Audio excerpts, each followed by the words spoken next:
धुळे जिल्ह्यात जुलैचा दुसरा आठवडा उजडला तरी समाधानकारक पाऊस झालेला नाहीये। जेमतेम पावसावर शेतकऱ्यांनी पेरण्या तर केल्यात, पण आता पावसानं ओढ दिलीये। विहिरींमधील पाणीसाठा संपल्यानं पिकं कशी जगवायची असा प्रश्न आता शेतकऱ्यांसमोर आहे। हवामान विभागानं देखील पावसाच्या खंडाचा अंदाज वर्तवलाय। यामुळे धुळ्यातील बळीराजा आता संकटात सापडलाय। यामुळे आता पिके जळण्याची भीती व्यक्त होते।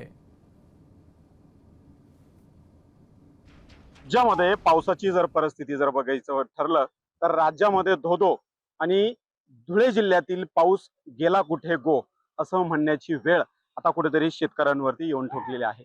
आपण जर बघितलं तर धुळे जिल्ह्यामध्ये अक्षरशः खूप कमी प्रमाणात पाऊस झालेला आहे। अशा परिस्थितीमध्ये शेतकऱ्यांनी जेमतेम पावसावरती पेरणी केलेली आहे। परिस्थिती काय आहे ही पावसाची आणि आपण कशा परिस्थितीमध्ये पेरणी केलेली आहे, कशा पद्धतीने सगळं काम चाललंय?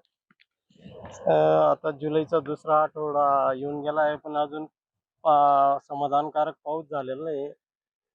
फक्त पिकं तग धरून आहेत, विहिरीला पाणी आलेलं नाही अजून।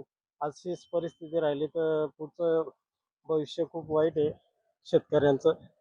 त्यांना प्यायला पाणी सुद्धा भेटणार नाही। हवामान विभागातर्फे पुढील काही दिवस हा खंड देखील सांगण्यात आलेला आहे पावसाचा, परंतु मग पुढची परिस्थिती आपण कसे हाताळणार आहात? खूप वाईट राहील, खूप वाईट।